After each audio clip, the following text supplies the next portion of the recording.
What's up, everybody? It's your man, Big Man Fathom, coming at you with another video.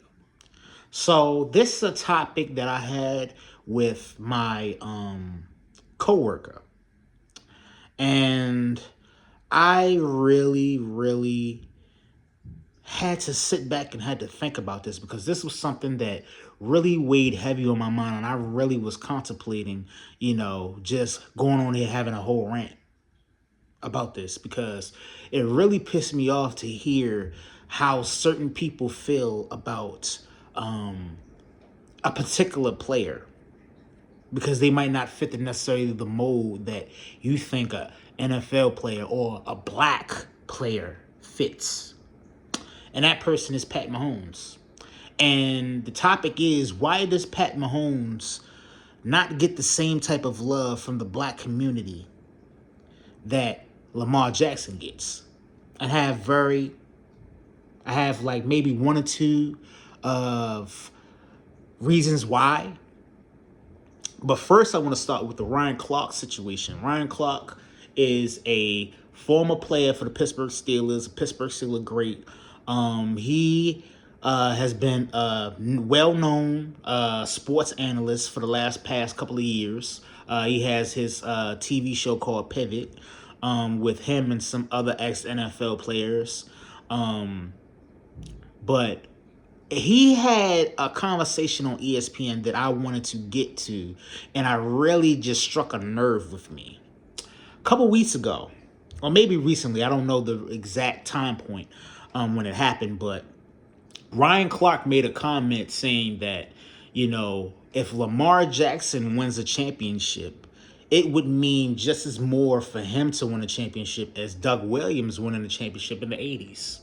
And I took offense to that because if Lamar wins a Super Bowl, what does that make anything different than when Pat Mahomes has won two? He's considered a black man. Even though he has a white mother, he is a black man. Why does Lamar get this special type of treatment to where he's the person that's supposed to be the flag bearer, or the person that's supposed to be the one that, represents all black quarterbacks when he wins the championship, and it's supposed to mean all this more for all the other black quarterbacks? He's overlooked Russell Wilson, that's won and has been to two Super Bowls. He's looked over Pat Mahomes, like I said before, that's won two Super Bowls. He's looked over all of these other quarterbacks that have gotten to the Super Bowl or gotten close to winning a Super Bowl or have won a Super Bowl. And they're basically saying if this specific player wins the Super Bowl, it means more than Doug Williams. When Doug Williams won a Super Bowl when black quarterbacks weren't even thought of. If you look in this era right now, at most of these teams, of these 32 teams in the NFL, mostly, if not all, have at least one black quarterback on their team. Not like when Doug Williams won a championship in the 80s, black quarterbacks were very few, far in between. That's why it was a big deal when he won the Super Bowl, because it was like a real big deal, because you never seen a black quarterback being held at the rim and being the main focal point of their team and the reason why that they won a Super Bowl. Doug Williams, say what you want, he got blackballed out of the NFL and stuff like that, but when he won that Super Bowl, that meant more for black quarterbacks, and that made sure and that let people know that, look, black quarterbacks are here to stay. You can not only just win with a black quarterback, you can win a Super Bowl with a black quarterback. So if Lamar wins this, he would just be one of many. But for some odd reason, he would be the flag bearer for the black community if he won a Super Bowl and black quarterbacks. He would be the standard bearer for all black quarterbacks to aspire to be. I don't know why, but I think Ryan Clark is one of those people that, he race baits and he goes for the juggler as far as like saying controversial topics to where it's, if somebody else that doesn't look like us, calls him out on it, you automatically get called the R word. That's just my personal opinion. No factual evidence behind that. Well, I do kind of do, but that's just my personal opinion. You do your own research. Don't take my word for it. Just look at, certain things and certain comments he said. The MVP race with Josh Allen and Lamar Jackson is a prime example of that. But I digress. I had the conversation with my coworker. My coworker said that the reason why he thinks that Lamar gets the love that Pat Mahomes doesn't is because Pat Mahomes cheats. Pat Mahomes has a record of, winning with falsy finishes and being helped by the officials and referees and not being able to really win on his own. But I beg to differ because before that, before these last couple of years and these Super Bowl runs that Kansas City's went on, people called Pat Mahomes the best player in the league. He's still considered, in my book, one of the best players in the league. I don't think that he needs officials to help him win. Now, some of the calls that he gets are very questionable. I'm not going to call that out. I'm not going to, overlook that. Some of those calls that he gets, especially that Texans game, especially that Texans game for that roughing the passer, it's very debatable. But we can't take away from this guy's talent. Just look at one of his games. Look at how he just plays the game. Like, this dude is not considered a top 2 great for no reason. This dude in the past 5 years has been to the AFC Championship game 4 out of 5 times. I think probably 6 or something like that now going on because he's going to another AFC Championship game to play the Buffalo Bills. But this dude just being a constant winner and being able to influence people, like you have the quarterback for Nebraska that's influenced by him and his style of play. There's plenty of people that have a lot of Pat Mahomes. If you look at Lamar's passing, the side throws and stuff like that, that is Pat Mahomes all day. But y'all call Pat Mahomes a cheater, but Tom Brady, on the other hand, is considered the greatest quarterback of all time. And we could bring up the Deflategate, the Tuck Rule, Spygate. That's cheating all day. What you're going by is what you think that, the officials are doing for Pat Mahomes. Like I said, that's up for debate, how you feel about the calls that he gets and stuff like that. But we have factual evidence about Tom Brady cheating. And y'all still consider him the greatest of all time with falsy finishes and all this other stuff. When some of those 3 Super Bowls that he's won was on the hands of a great defense and Adam Vinatieri. But that's another argument that we need to be talked about in another time. But I feel like that's not a good enough answer and a good enough way to, give a good reason why black people don't like Pat Mahomes or not supportive of Pat Mahomes. So he came up with another one. He said that Lamar Jackson looks like all of the people in the neighborhood that look like us. He wears tattoos, he wears grills, he wears braids like we wear braids and stuff like that. I understand that because if you say that he's just like he looks like your favorite rapper, and you know how black people, we love our rappers. Some of us, we love our rappers. We love people that are in, we aspire to look like our rappers. We wear the chains, we wear the watches, we wear our hair a certain way because we see rappers do. We're very, very mimicative. We mimic what we see as far as what rappers do, because what we consider rappers do is pop culture.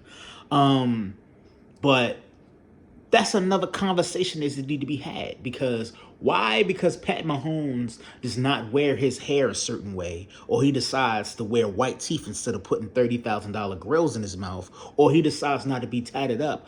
Why is his blackness being into question because he does not have these certain things that's what's considered black culture? It's not fair to Pat Mahomes. It's not fair to Russell Wilson. It's not fair to all of the other quarterbacks that are not given the same love that Lamar has been getting, because Lamar fits a certain mold of what we see on an everyday basis. And because he looks like a favorite rapper of ours. It's not fair. And in the black community, we see nothing wrong with that. And nobody calls this out. It's plenty of times that I feel like, if Pat Mahomes was a little bit darker, he wore the stuff that we wear, he did the stuff that we did, he would get the type of love and the type of appreciation from the black community. And he hung out with rappers and all this other stuff instead of hanging out with Logan Paul and listening to Blake Shelton and all this other stuff. He would get a certain type of love that he thinks that he needs.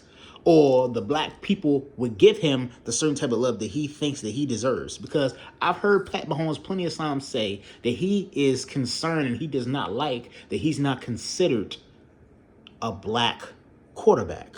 When he has come out plenty of times and said, hey, I'm a black quarterback. I love being black. I consider myself a black quarterback. You know, I represent the black community when I play. But for some reason, we don't give him that same love in return. Another comment that needs to be talked about is because Pat Mahomes gets flack because he decided to date outside of his race. Pat Mahomes has a white wife. Lamar Jackson, really, we don't know about his relationship status. He's been done a great job of keeping it private and stuff like that. I think I've heard the name of the girl, Jamie, what off or what not, but I don't know if he's in a relationship or not, but I've heard that Pat Mahomes, and I've seen Brittany Mahomes and stuff like that. And that's another comment and another topic that needs to be talked about as far as interracial dating. Black athletes that date outside of their race get flack from the black community because we feel like you should date who you look like. You should date people that look like you and relate to your experience and stuff like that. But maybe Pat Mahomes didn't live that type of experience where he can look at that sense and think like, oh, I have to just date with everybody that's black. You know, he comes from a good family. His father played baseball. His father is in a interracial marriage for years. He has interracial siblings. So maybe he doesn't look at it as, you know, he has to be confined to just one color and stuff like that. But it's just like, that's a conversation that needs to be had more, because you see on draft days, you see on Heisman's and stuff like that, that the outrage that black athletes get when they are all the praise and all the love from the black community get, but as soon as they go up and get that trophy, or as soon as they get called for that team and get that job for that team, and you see them sitting on the couch, you see them getting up to get that award, and you pan to their family, you see their girlfriends, or you see them kissing their girlfriends, and the girlfriend is white, all of a sudden it's like, he's just like the rest of them. Another black man, another black athlete. Why do these black athletes got to go and date outside of their race? Why do they have to do that all the time? Why? It's just, we are very, very fickle, and we're very, very picky of who we let in our collective. And if you do certain things that we don't like, or you don't have a certain type of image that we feel like equates blackness, we automatically shun you. And that's another conversation that's to be had in another space, because that is very, very discouraging to somebody like a Pat Mahomes, because he's like, yo, I tried to show y'all in all types of senses and all type of ways that I want to be black, I want to be a part of this, and I want to do this. But because of these specific reasons that I jotted down and I put on notes, they do not accept me as a black man. They do not accept me as one of their own. And when I've won Super Bowls, they don't even consider me as part of black history. When I've done